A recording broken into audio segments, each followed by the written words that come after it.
black rednecks, and white liberals. These people are creating a terrible problem in our cities. They can't or won't hold a job. They flout the law constantly and neglect their children. They drink too much, and their moral standards would shame an alley cat. For some reason or other, they absolutely refuse to accommodate themselves to any kind of decent, civilized life. This was said in 1956 in Indianapolis, not about blacks or other minorities, but about poor whites from the South. Nor was Indianapolis unique in this respect. A 1951 survey in Detroit found that white Southerners living there were considered undesirable by 21% of those surveyed, compared to 13% who ranked blacks the same way. In the late 1940s, a Chicago employer said frankly, I told the guard at the plant gate to tell the hillbillies that there were no openings. When poor whites from the South moved into northern cities to work in war plants during the Second World War, occasionally a white Southerner would find that a flat or furnished room had just been rented when the landlord heard his Southern accent. More is involved here than a mere parallel between blacks and Southern whites. What is involved is a common subculture that goes back for centuries, which has encompassed everything from ways of talking to attitudes toward education, violence, and sex, and which originated not in the South, but in those parts of the British Isles from which white Southerners came. That culture long ago died out where it originated in Britain, while surviving in the American South. Then it largely died out among both white and black Southerners, while still surviving today in the poorest and worst of urban black ghettos. It is not uncommon for a culture to survive longer where it is transplanted and to retain characteristics lost in its place of origin. The French spoken in Quebec and the Spanish spoken in Mexico contain words and phrases that have long since become archaic in France and Spain. Regional German dialects persisted among Germans living in the United States after those dialects had begun to die out in Germany itself. A scholar specializing in the history of the South has likewise noted among white Southerners archaic word forms, while other scholar while another scholar has pointed out the continued use in that region of terms that were familiar in the time of the first Queen Elizabeth. The card game whist is today played among exclusively by black.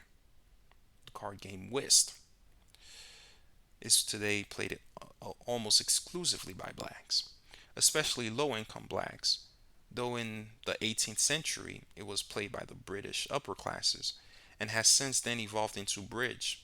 The history of the evolution of this game is indicative of a much broader pattern of cultural evolution in much more weighty things.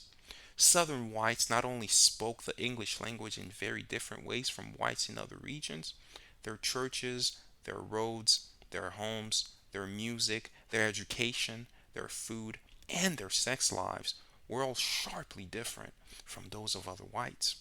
The history of this redneck or cracker culture is more than a curiosity.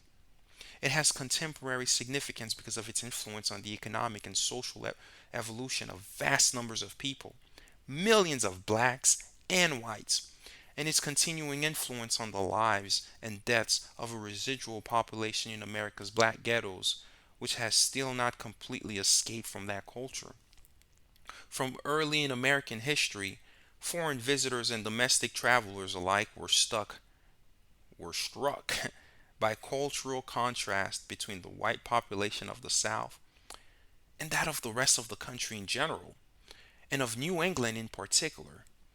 In the early 19th century, Alexis de Tocqueville contrasted white Southerners with white Northerners in his classic Democracy in America, and Frederick Law Olmsted did the same in his books about his travels to the antebellum South, notably Cotton Kingdom.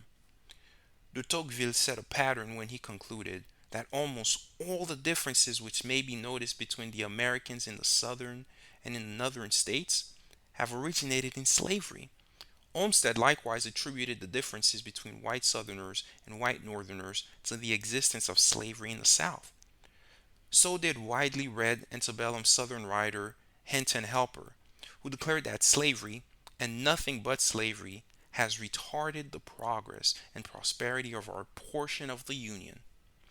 Just as they explain regional differences between whites by slavery, so many others in a later era would explain differences between blacks and whites nationwide by slavery.